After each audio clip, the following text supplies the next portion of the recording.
je vais vous parler d'une conférence très intéressante du docteur Joël Spiro de Vendômois qui est spécialisé dans les toxines. Et là, il nous a parlé des perturbateurs endocriniens. Vous savez que les perturbateurs endocriniens, on en a globalement partout. On en a dans l'eau, on en a dans notre nourriture, on en a dans la respiration, la pollution. On en a absolument partout. Et il faut savoir qu'on dit qu'ils sont ubiquitaires, on en a partout. Tout le monde a 30 à 50 molécules toxiques dans le corps. Quand vous prenez le cordon ombilical du bébé, vous voyez qu'à la naissance, il est déjà intoxiqué, fondamentalement intoxiqué. Alors, il nous a dit qu'il y avait beaucoup de molécules différentes et dangereuses.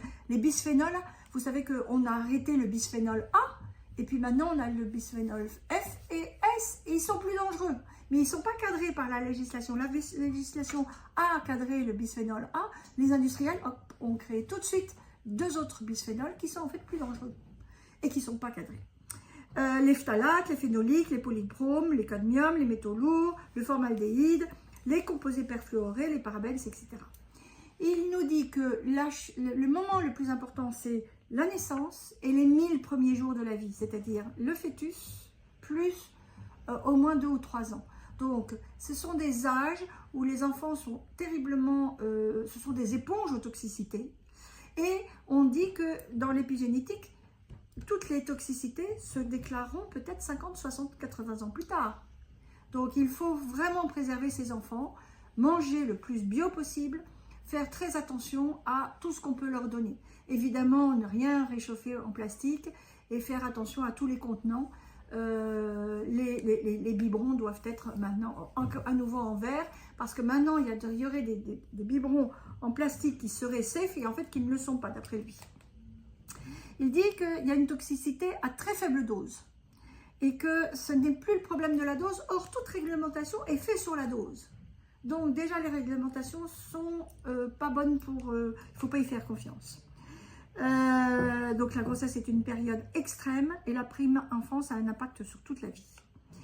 Il dit que le problème est la communication cellulaire et tous ces perturbateurs vont jouer sur la communication cellulaire. Quand on dit perturbateurs endocriniens, nous on pense évidemment à ce que l'on voit actuellement, cette chute de fertilité. Je rappelle 50% de spermatozoïdes en moins en 50 ans chez les hommes. C'est quand même pas négligeable. Vous voyez que les femmes ont des vrais problèmes de fertilité.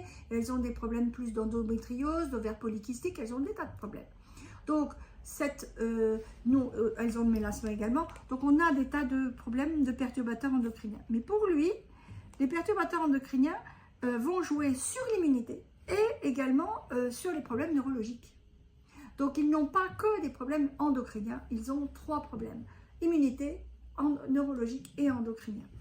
Donc, vous devez vraiment faire attention à tout ce que vous pouvez faire au mieux, parce que c'est très, très difficile. Il dit que ne serait-ce que la pollution atmosphérique est très importante.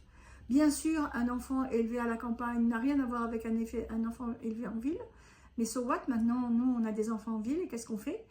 Eh bien, vous devez essayer de les emmener déjà pas mal à la campagne, et ne pas rajouter avec des eaux dans des bouteilles en plastique ou des emballages en plastique, etc. Les vaccins, il va également parler des vaccins et il dit qu'ils améliorent l'immunité au sens général et neurologique. Donc, le docteur Spiro de Vendômois rejoint le docteur Dahl sur les vaccins et il dit que ça diminue considérablement les troubles de l'immunité. Et on est en train de travailler sur un vaccin sur l'EBV, l'Epstein-Barr, et il va falloir qu'on y arrive parce que c'est une clé dans la dysimmunité. Voilà, je vous remercie.